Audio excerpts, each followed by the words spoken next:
Thank you, everyone, for staying with us. It was an issue that raised concerns at the floor of the Senate, the upper chamber of the National Assembly, where lawmakers says they are concerned with the trend of the brand of politics being played in some states of the Federation. They mentioned Kano State, they mentioned Kaduna, and also Kogi State. Kogi State especially was one that they described that the ongoings in that state is a threat to the democracy of our country. And so we have the governor of Kogi State, Mr. Bello, on the telephone. He's supposed to be our guest in our Abuja studio, but due to some exigency, he says he's not unable to make it to the studio. So we're talking to him on the telephone to react to some of these issues, especially as regarding governance in the state. Thank you so much for staying with us, Governor Bello. Let me allow you to land on the thought that you were on the trajectory that you were on before we went on that break, and quickly so that you can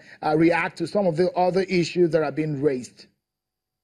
Thank you, Mr. Akimbaloye. Now, like I told you, we know who are threats to democracy in Nigeria today. First of all, we have a Senate occupied by some men of integrity, and where we have some who are just making the red chambers as a laughing stock. We have a national budget up till now, no mentioning of it. We have a lot of appointments made by federal government to various parastatals and agencies of government.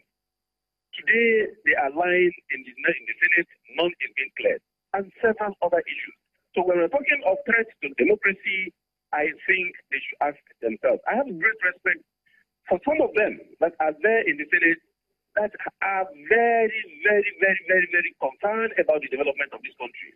I'm sure the rest you'll be able to know about that. Now, as far as Kogi State is concerned, we have legislature. We are living harmoniously, and they are assisting my government in moving forward. We're talking of infrastructure.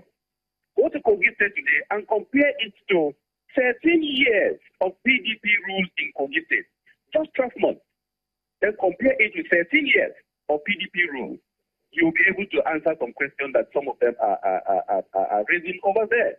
Even in their various constituencies, you can see that their people are going to stream to go and fetch water. We have a lot, massive water projects going on in the state, massive road construction going on in the state. Go to state capital today and look at it and compare it to when I assumed office. Okay. So, Bello, I think it's a good time. Sorry if I'm about to. Sorry. I think they are Abuja-based, I'm sorry, they are Abuja-based politicians. They have lost touch. They don't know what is happening. They don't know what is happening. Governor Bello, if I may quickly butt in here, because I have a few questions that I would like to ask you. We would not like to stay on the telephone for a long time because this is television. But quickly, if you may react to this. Is it not intriguing that you have about 2 senators from your political party in your state, out of the 3 senatorial districts, and those 2 senators from your political parties, you are not in good terms, in good standing with these lawmakers. Some of them you've heard, even the ones in the opposition party, are not happy with you. Thank you. We are aware of a particular senator who wants elephants to be shared in the Kogi State, and I refuse that the people of the state must have value for the resources that we are generating and we are receiving. If that is his problem, then so be it. Then we are aware of history of political violence in Kogi Central Senatorial District. That within 12 months we have put to end. The recent happening in the Central Senatorial District, of course, the people elected him over there, and if he wants to go home to go and do empowerment, he is free to do that. But not to go home and begin to shoot into the air and begin to destroy lives, properties. Governor, again, if I may quickly come in here, you have been alleged to have been a mastermind of the attack on one of the senators' empowerment program in Kogi State. Are you aware of that? Why did you do so if you are responsible?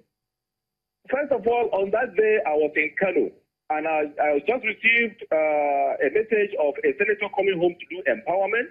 And the next thing was the crisis that ensued. I will not dwell much on this because the police have made a lot of arrests, and he himself will be called upon to come and answer questions. Before that, there used to be political crisis anywhere and no action is taken, it's over in Kogi State. Okay. However highly placed you are in Kogi State, if you engage in thuggery and brigandage, you will be called to answer some questions. And speaking with you now, police have made a lot of arrests, and himself, he has a lot of questions to answer. Governor Bello, go back.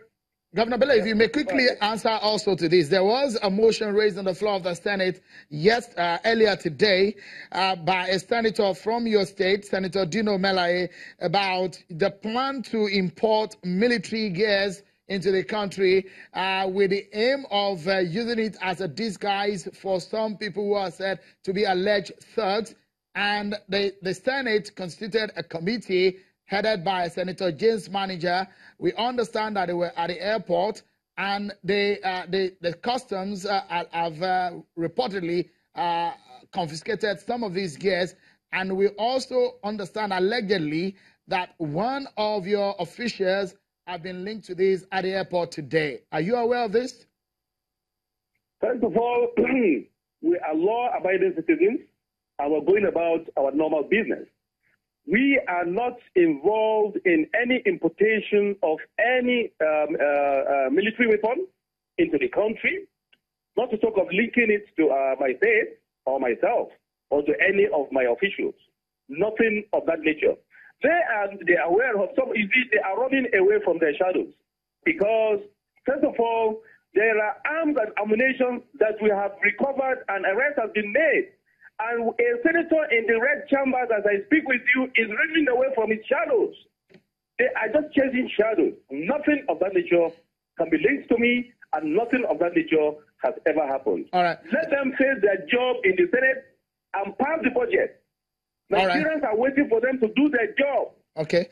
Before we allow you go, if you may quickly respond to this, and we'll call it a day. Are you planning to sell assets belonging to Kogi State? In Kogi State, we have assets that are not contributing any one single penny into the coffers of the state. We are ready to sell, and we have started the process of selling some assets that are not valuable or value to the state. We have roads that are ongoing, other projects that are ongoing. We have over 4 million citizens in the state, and we have assets that are not making any meaningful contribution to their lives. This has been done in the Federal Capital Territory. This has been done by the Federal Republic of Nigeria. This has been done in various other states, including Lagos, Kaduna, and several other states have done it. And we are doing it in order to plow back the proceeds of the sale of these non-essential assets of the state, so that the good people of the state would derive maximum benefit from it. Right. Not to leave it somewhere, and some people are leasing it out for themselves. Okay. Governor Bello, I'm afraid we have to allow you go, but we do hope that at some point you may be able to find time so that we can talk about some of these issues happening in your state. Many thanks, Governor Yaya Bello, for your time on the program tonight. Governor of Kogi State, Yaya Bello. Well, let's round up the show tonight in this way. Let's get the view of a political analyst to give us a sense of what this means for Nigerians, for the politics of the nation. Kayode Ogunamisi joins us from London. Thank you so much, Kayode Ogunamisi, for your time. What do you make of what is happening right now in Kogi State? Some of the senators says is a threat to democracy. Thank you, Sean. I think the real threat to democracy is a combination of the infancy being displayed by both the governor and the National Assembly members, especially the Senate. The real threat to democracy is the poverty that is sort of increasing in our land, the lack of focus on the part of both lawmakers and most of the governors running this state.